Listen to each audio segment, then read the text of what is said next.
Во студиото на Здраво Македонијо, по 9 часот се дружиме со доктор Нибојша Настов, директор на клиниката за хируршки болести Свети Наум Охридски, Павлина Трајановска, веде директор на јавната установа Детски дом 11 октомври Скопје, и пејачот Миле Кузмановски. Останете со нас до 11 часот. 9 часот и 13 минути. Ве поздравувам во овој дел од емисијата сите вие кои што подоцна се вклучувате на програмата на Канал 5 и некако сум сигурна дека ќе останете со нас до 11 часот, бидејќи имаме навистина многу сериозни, но интересни гости овде во студиото, теми кои што се навистина општествено важни и ќе ги дискутираме во продолжение. Но најпрво да си ја поздравам Вера. Вера досега се дружеше со огледачите, ги слушаше сите нивни ставови и размислувања на темата која што имаме од рано и сутрина. Добро утро. Така, Цици, ти благодарам многу, добро утро за тебе. Еве, почитувани уште еднаш да ве посакам, да ви посакам убаво утро за сите оние кои што ете малку, можеби подоцна ни се придружувате. Имавме одлична тема за разговор, но верувате и во овој дел од 9 часот со нашите гости, како што видовте во најавата. Исто така ќе имаме убави разговори, така да останете со нас, бидејќи навистина ќе биде убаво и интересно. Цици, да ги поздравим уште еднаш. Така да им посакам уште еднаш топло добри дојде. Веднаш до мене е доктор Нибојша Настов, кој што е директор на клиниката за хируршки болести Свети Наум Охридски. Добро утро и добро ни дојдовте. Добро ве најдов, добро утро. Со вас не сме се дружеле одамна не сте биле во нашето студио, пречиси една година, ако не и повеќе. Мислам дека е повеќе. Да, сигурно има многу нови работи кои што се случуваат на вашата клиника, кои што се добро дојдени да ги споделиме со нашите гледачи и главно некако да ја вратиме довербата во македонското здравство. Тешка задача. Не би се согласил дека треба да ја вратиме довербата. Мислам дека можеби да ја зголемиме. Довербата постои од секогаш постоела и постои се уште. Да, можеби поисправен термин е да се зголеми довербата во македонското здравство или да не кажам да се зголеми довербата во македонското јавно здравство. Јавно здравство. Многу убаво потенцирано. Постои голема разлика во перцепцијата фактички на пациентите. Да. Односно корисниците на нашите услуги, а тоа се пациентите, различна перцепција дека е некаква драстична или огромна разлика постои помеѓу јавното здравство и приватното здравство, со тоа што една основна премиса се заборава цело време дека кадарот кој што работи во приватното здравство е кадар кој што е дојден од јавното здравство. Апсолутно. И единствената разлика која што може, а како проаѓа времето се помала и помала е дека можеби само фасадата, односно да кажам само ѕидовите и само интериерот на болниците е можеби поразличен помеѓу јавните и приватните здравствени установи. Инаку апсолутно и најодговорно тврдам дека интервенциите кои што се изведуваат во јавните здравствени установи, вклучително и во нашата јавна здравствена установа, се на ниво, во најмала рака на исто ниво со приватните, а понекогаш и на повисоко ниво. Да, драго ми е да го слушнам овој. Благодарам што вака некако го започнавте вашето гостување. Виднаш до вас или на средина на ова машко друштво е господја Павлина Трајановска, која што е виде директор на Детскиот дом 11 октомври Скопје. Добро утро и за вас и добро дојдовте. Добро утро и благодарам за поканата. Се дружевме, мислам дека во зимскиот период кај вас, споделивме некоја активност која што имате, неколку месеци се договараме да ни дојдете тука, малку повеќе да објасниме што се случува во Детскиот дом 11 октомври, бидејќи дел од јавноста мисли дека домот е веќе затворен, не функционира, но можеби сега е во некоја поинаква форма, затоа многу повеќе ќе зборуваме во продолжение. Јавната установа Детски дом 11 октомври функционира како современа установа за социјална заштита, која обезбедува социјална заштита за децата без родители и без родителска грижа. Оваа година установата бележи значаен јубилеј, 80 години постоење. Тоа значи дека станува збор за една установа со една долга традиција и еден континуитет во пруџање на социјална заштита на оваа категорија на деца. Во рамките на установата функционираат 3 оддели.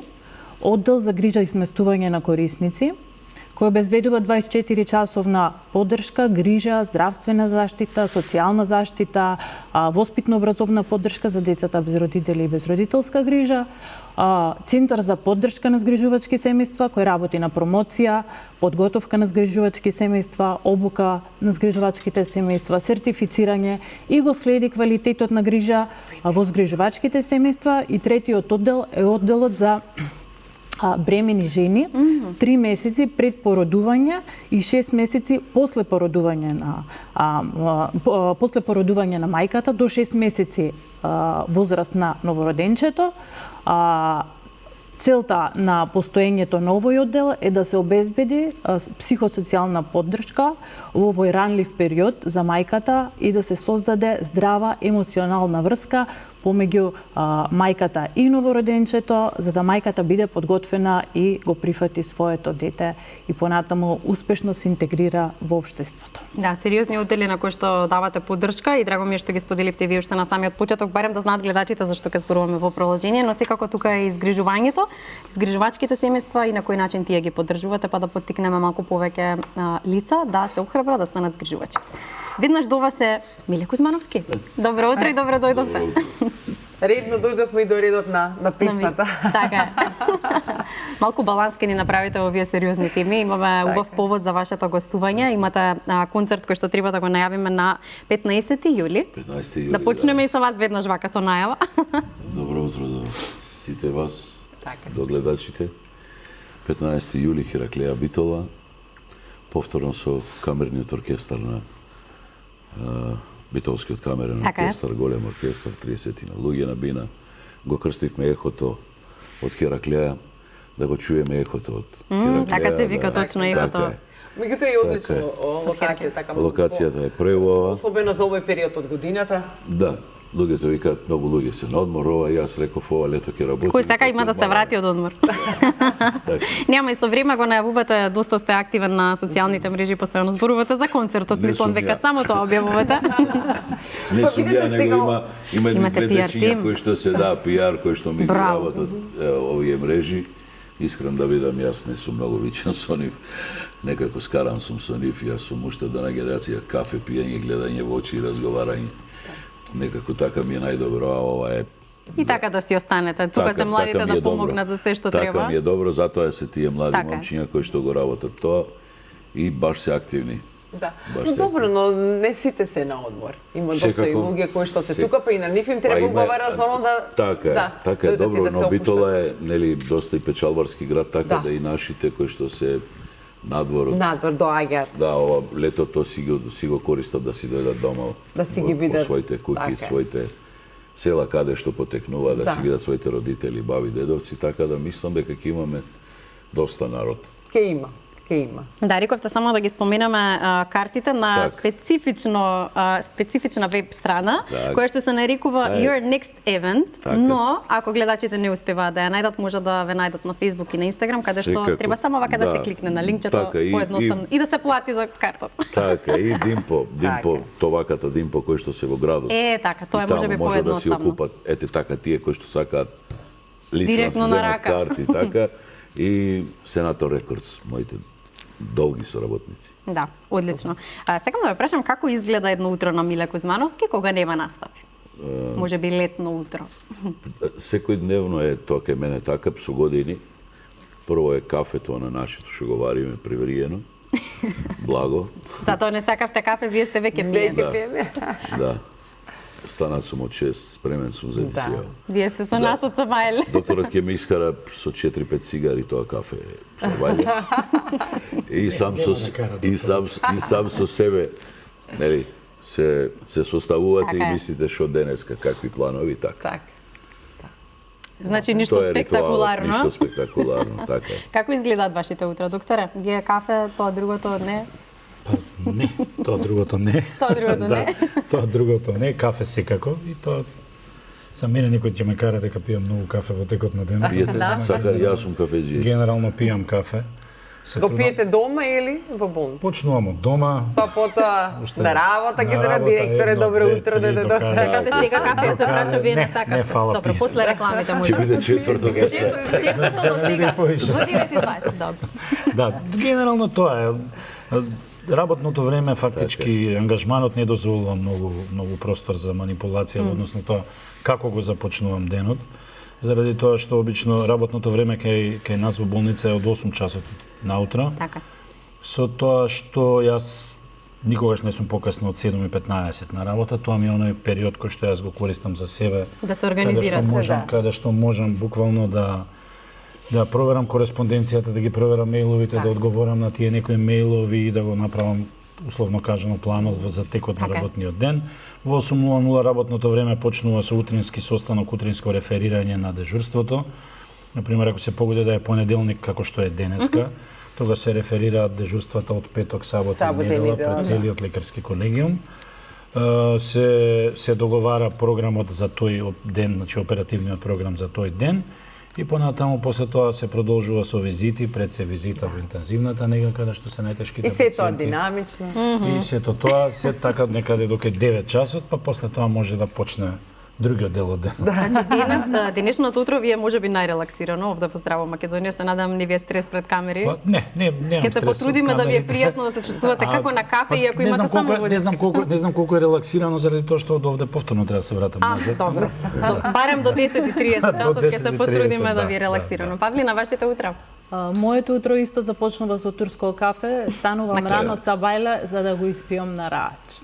Тоа ми е најважно. Значи сите сакате мир и тишина сами со себе. Да, потоа се спремам за на работа. На работа обично започнуваме со работен состанок со мојот тим, правиме планови што ќе се случува во тековниот ден, што ќе се случува на редната недела, иако нашата работа е таква да не може секогаш се однапред да се испланира, мора некогаш брзо да реагираме, интервентно да реагираме, да се прилагодуваме на предизвиците кои ќе ни ги донесе денот, неделата. Така и често немате работно време. Да, кај вас викендот не е викенд. Да, иако законски работното време ни е од 8 до 16 часот, меѓутоа ние работиме 24 часа, а особено стручниот кадар кој што работи во организационите единици со децата, тие навистина обезбедуваат 24 часовна покриеност за да бидат постојано со децата. Да, добра, одлично. Мислам дека убав старт имавме на нашиот разговор. Сега да стигнеме само што да одговориме на сите прашања што ги најавивме. Доктора, ќе почнам некако од вас. Од позиција на хирург дојдовте на директорска функција. Сакам да ве прашам дали денес поголем предизвик е медицината или менаџирањето на здравствениот систем? Тешко прашање. Па да, од позиција на хирург, травматолог кој што работи долги години во истата установа, со некоја пауза од 5 години со работа во приватното здравство. И затоа во уводниот дел од разговорот бев многу храбар кога кажав дека најодговорно тврдам дека не постои разлика во квалитетот на услугите кои што се пружаат. Бидете за хирург кој што работи повеќе од 20 и кусур години, значи хирургија, секако дека е многу поголем предизвик менаџирањето на една установа. Морам да кажам дека искуството кое што го имам стекнато со работа во приватната болница во голем дел помага и во однос на менаџирањето, заради тоа што во приватните болници не менаџирате вие со тој огромен систем, него правите некакво микроменаџирање и тоа е баш доаѓа добро како некаква подготовка, некаква припрема за некакво менаџирање. Да. Мојот работен век, да речеме, работен пат, идеше така да јас во претходните 12 години бев раководител и на одделот за травматологија во болницата во која што сум сега, односно во клиниката. Така да генерално тоа микроменаџирање само за себе во почетокот, па понатаму микроменаџирање на еден оддел кој што има околу 40 навработени, да дојдеме до нивото на менаџирање на една установа која што има некаде околу 350 вработени. Да, сериозна бројка. Толку има клиниката, така да, генерално предизвикот ми беше поголем во однос на менаџирањето, него во однос на хирургијата. Како поразлично искуство сега? Во секој случај како поразлично и знаете, кога менаџирате еден оддел, тогаш менаџирате строго стручно. Значи менаџирате во однос на областа за која што сте се спремале, за која што сте се учели и во која што работите. Кога доаѓате да менаџирате една болница, една клиника, да речеме, тогаш се сретнувате и со нешто што се вика економија, нешто што се вика право, нешто што се вика финансии, работи кои што генерално да сум бил добар во математика, најверојатно би завршил некој друг факултет, сигурно не би завршил медицина, но генерално се учи. Така да се учи, доколку се има желба, а желба постои, секако дека се учи. Да, одлично. Ке се префрлиме на тема згрижување со Павлина, само пред да ви го пуштам прашањето, сакам уште еднаш да потсетам за сите оние гледачи кои што можеби не знаат, секоја недела во 21 часот оди подкаст на SOS Детско село кој што го носи насловот Менуваме животи. Тој подкаст е наменет за 25 годишнината на SOS Детско село и таму многу повеќе зборуваме за сите оние приказни кои што тие ги имаат, а се поврзани со згрижувањето. Но сега ќе слушнеме приказни од друг аспект, односно како 11 октомври домот ги поддржува овие згрижувачки семејства. Во рамките на установата, како што споменав, работи Центарот за поддршка на згрижувачки семејства. Во Центарот работат психолози, педагози, социјални работници кои се врвни професионалци, навистина со долгогодишно работно искуство, кои се докажани во својата област на работење. Центарот за поддршка е еден од трите центри за поддршка во Република Македонија. Тие се регионални центри. Центарот за поддршка прави значи проценка на згрижувачките семејства, на нивната подобност, го промовира згрижувањето со цел да добиеме повеќе на квантитет и на квалитет кога станува за згрижувањето. Реализира обуки за згрижувачите, оние кои што се формални обуки и кои што мора да ги помине секој згрижувач за да се стекне со статус на згрижувач, но и дополнителни обуки согласно потребите на згрижувачите. Преку едукативни работилници на кои што згрижувачите не само што ќе научат нови работи на различни теми, туку делуваме на нивно вмрежување за и тие меѓу себе да може да разменат искуства како секој од нив се справува со предизвиците кои што ги носи оваа улога. Исто така, Центарот за поддршка ги сертифицира згрижувачите откако ќе утврди дека некое семејство поседува компетенции да стане згрижувачко семејство, му дава сертификат и потоа кога ќе стигне барање за сместување, односно за згрижување на дете, Центарот за поддршка во соработка со Центарот за социјална работа прави поврзување на детето и на згрижувачкото семејство, знаејќи ги претходно потребите на децата, но и компетенциите кои што ги поседуваат згрижувачките семејства. Да, за жал се зголемува бројката на деца кои што остануваат без родители и родителска грижа, па дали Македонија има доволно згрижувачки семејства за да одговори на овие потреби? Потребно е уште повеќе да има, иако во последно време тој делуваме на тоа да смениме јавната свест и да се зголеми бројот на згрижувачки семејства. Морам да споменам дека со процесот на деинституционализација, кога се затворија големите домови, институции не се затворија, туку се трансформираа. Така е, тоа е многу важно. Да, се трансформираа, значи некако вештачки притисок се создаде врз згрижувачките семејства. Според мене се уште системот не беше за згрижување не беше доволно подготвен да одговори во тој момент, немаше доволно згрижувачки семејства за сместување на децата. Па моравме да се справуваме со предизвиците во така да има хумани луѓе во Македонија кои што сакаат да подадат рака, меѓутоа оваа бројка треба во континуитет да се зголемува, да ги имаме и како бројка, но и да можеме навистина да го подобриме квалитетот на услугата која што ќе обезбедуваат згрижувачките семејства. Да, имам само уште едно потпрашање пред да продолжиме со Миле и со малку музика. Имате ли информација во кој дел од Македонија можеби има најголем слух за згрижувачките семејства? Каде има најмногу згрижувачки семејства? Мислам дека не е во Скопје. Во Крушево има, да, особено голем број згрижувачки семејства, меѓутоа тоа не е наш реон. Да, се доста сензибилизирани, особено специјализирани згрижувачки семејства кои што работат со деца со пречки во развој. Секоја чест. Браво. Поздрав до сите крушевчани кои што не гледате и генерално сите згрижувачки семејства, сите оние кои што се плашат да се охрабрат и можеби немаат доволно информации, па ќе се обратат или во 11 октомври или можеби во Детско село за да соберат повеќе информации. Така, да се вратиме кај вас. Миле, малку да ни кажете што се случуваше во изминатиот период на професионален план, навистина долго сте на македонската сцена, што ете и понатаму ви дава ентузијазам, мотивација? Што ми дава? Не знам, ова е некоја работа која што некојаш ќе досади и ќе речете доста е веќе, ајде нешто друго, да.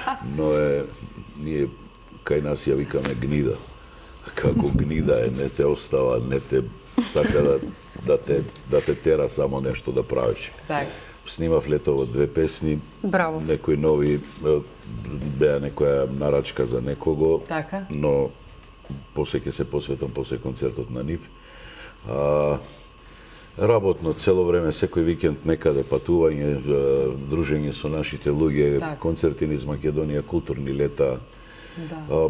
Ова е сега е токму таков период. Таков е периодот, така и летото. Ова е нешто што ми тежи и морам да го завршам, пошто е голем проект, навистина е многу захтевен и пошто е надвор и малку е специфично од озвучување од 30-40 артисти имате на бина. Тоа сега ќе праша колкава е бројката. Специфични аранжмани се тоа не е едноставни како што е песната, све тоа променето во аранжман и адаптирано, така е адаптирано на камерниот оркестар.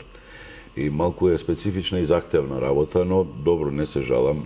Цело време патувам Битола од Скопје, Скопје, све што треба се завршува. Таму ги се прават пробите? Да, после се уште некој ден ќе се преселам таму. И до 15 негде таму, 16-17 ќе се вратам. Добро, полесно да одморите малку. Полесно да се таму, за да се многу возење не бива. Не бива.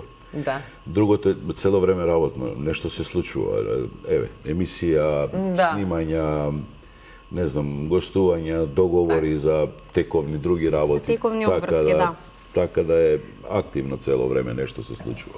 Да, дали е денешната наша публика, особено помладите, бидејќи убав период е на настапи, доволно ја ценат нашата македонска музика и песна? Можеле, бидејќи ви постојано сте активни и настапувате, да се направи некоја блиску до нив. Да речеме од некој период претходно и сега.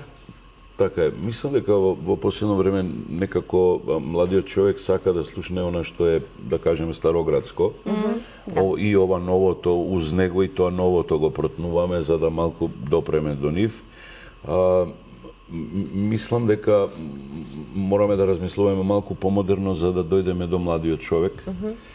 Дали текстуално, дали музички, дали аранжмански. Така е. За да биде некако, затоа и мојот стил е таков, некој поп-фолк, како го нарекуваат, не знам ни јас, но знам дека е успешно и дека допира до нив. Како што е Неканиме, како што е Кралот без круна, како што е Се што побарав од тебе, Господе, некако кај младите луѓе буди некоја емоција. Каква е, не знам, но они ја кажуваат, ја покажуваат. Во последно време, еве на настапите многу проаѓа родолюбива патриотска песна кај младите, што е исто многу интересно. И забавната музика, но она е евергринот. Некако она постарата. Да. Тоа е добро. Имате интересен репертоар, бидејќи неодамна се видовме на Вирче, бевме на свадба кај нашата Милица, да си ја поздравиме, она не гледа. Симна да ме поздрави.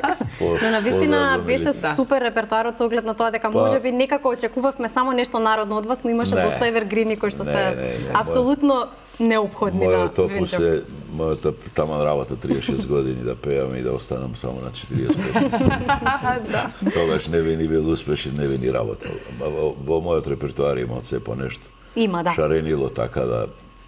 Да, ни беше навистина прекрасно. Така, има ли песната без која, да речеме, не може да помине ниту еден концерт, ниту една весела? Па нема личната карта, не каниме. Не каниме, знаете.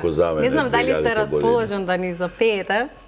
Искрен да бидам малку брчам, еве, сабајде, пошто викендот беше напорен доста. Да, настапувавте викендот.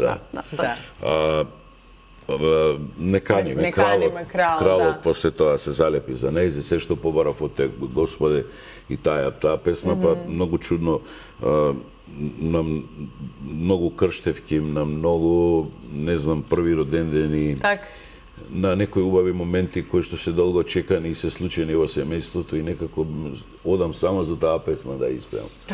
Чудно, ама вистинито е така, нивна е, фамилиарна е, ова е наша песна и секогаш со драго срце одам да ги испочитувам луѓето. Да, секако.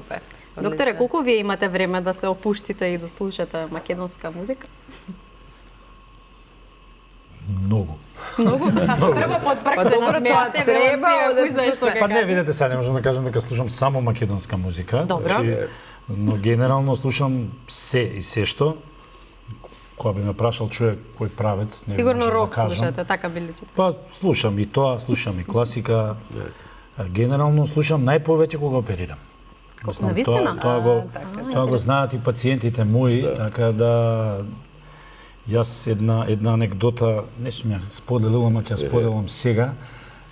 Пациент кој што се оперираше во спинална анестезија, значи од пола надоле, кој што беше буден за време на операцијата, кога заврши операцијата, си отиде дома, на некоја од контролите доаѓа и ми носи, во знак на благодарност, ми носи едно пакување од оние што се кожните за цедиња, каде што имаше преку 30 цедиња со музика снимена. Браво. Браво. Мислам, футрола, ете така. Футрола со 30 цедиња. Он приметил дека слушам музика и отприлика од тоа што го слушнал, направил некаков избор и ми го донесе.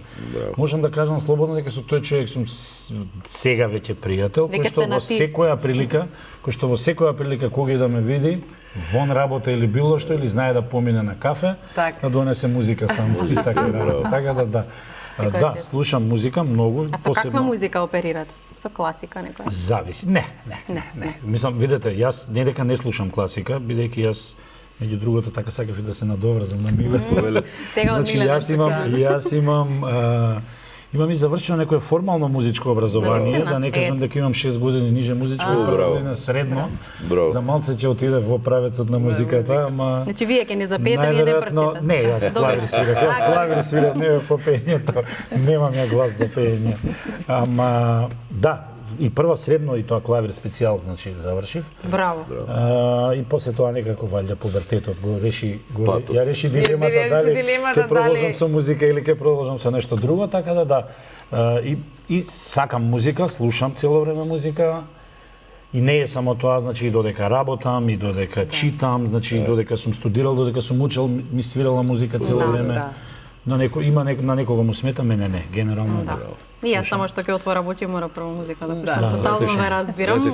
Како вика каква музика слушаш? Јас се сложувам со докторот. Има добра и лоша музика, ако тоа ти е пријатно, било кој жанр, нема врска, и техно некако тебе ти е пријатно во моментот, ти е добро.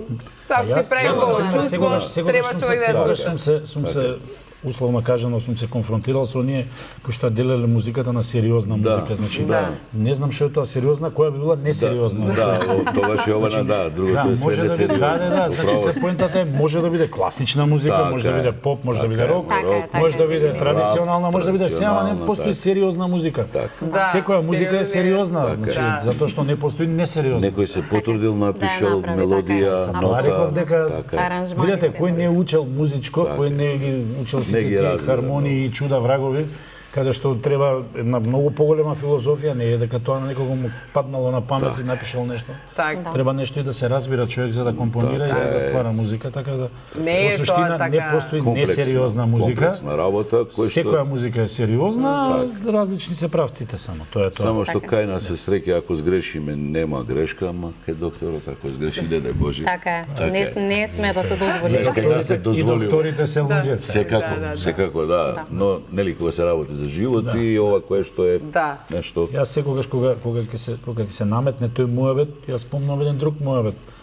Докторот ако сгреши еден живот е во прашање, ако сгреши пилотот се од стопа нагоре, така да секоја професија си има своја тежина. Не јас не го кажам во негатива, него во позитива. Затоа што ви ја почитувам работата. Да, секако. Павлина, вас не ве прашавме за музика. Јас потекнувам од музичко семејство. Ама мора со музика односно да се има некој спој, да? Фамилијата на татко ми се сите исклучително талентирани музичари и сум порасната со музика. Значи, татко ми свиреше во различни групи. Јас од моја најмала возраст, значи од 2-3 години на сите го придружува. Не можеше да помине свирка без мене. Често пати, значи, за сите фамилиарни веселби си ги земаме гитарите, пееме, свириме, се забавуваме и ни една забава ни поминува без песните на Миле. Миле, до после може ке се распее. Докторе, да се вратиме ние на овие медицинските теми, бидејќи клиниката неодамна доби нова медицинска опрема, дали пациентите веќе ги чувствуваат придобивките? И кои се тие? Па, видете, клиниката неодамна. Клиниката во континуитет добива нова опрема и сето тоа го поддржува оној првичен муавет со кој што го започнавме разговорот денеска.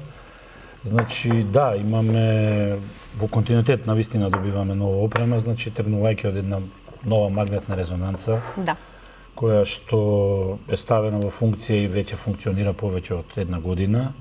Понатаму добивме опрема за изведување на тие така наречени минимално инвазивни хируршки интервенции, поточно лапароскопски интервенции и артроскопски интервенции, со кои што се прават најмодерните интервенции, односно она што е најсовремено и она што е, да речеме, up to date во светот во однос на хирургијата, како на дигестивната, така на уролошката хирургија, така и на травматологијата. Понатаму се во континуитет се менува ликот на самата болница во смисол на реновирање на одредени оддели, со што ќе го премостиме оној јас каде што постои таа условно кажано грешна перцепција дека постои разлика измеѓу јавното и приватното здравство. Што значи дека со реновирање на одредени простори, со оформување на нови моменти во самата установа, се доведуваме во ситуација да можеме да бидеме конкурентни, условно кажано, на пазарот, затоа што ова не е пазар, значи не е ова некоја економија па да биде пазар, но генерално да бидеме ни помалку ни повеќе на исто рамниште со сите приватни здравствени установи. Така, ќе мораме само задржите мислата да направиме една кратка пауза со реклами, веднаш потоа се враќаме во студиото и продолжуваме со докторот.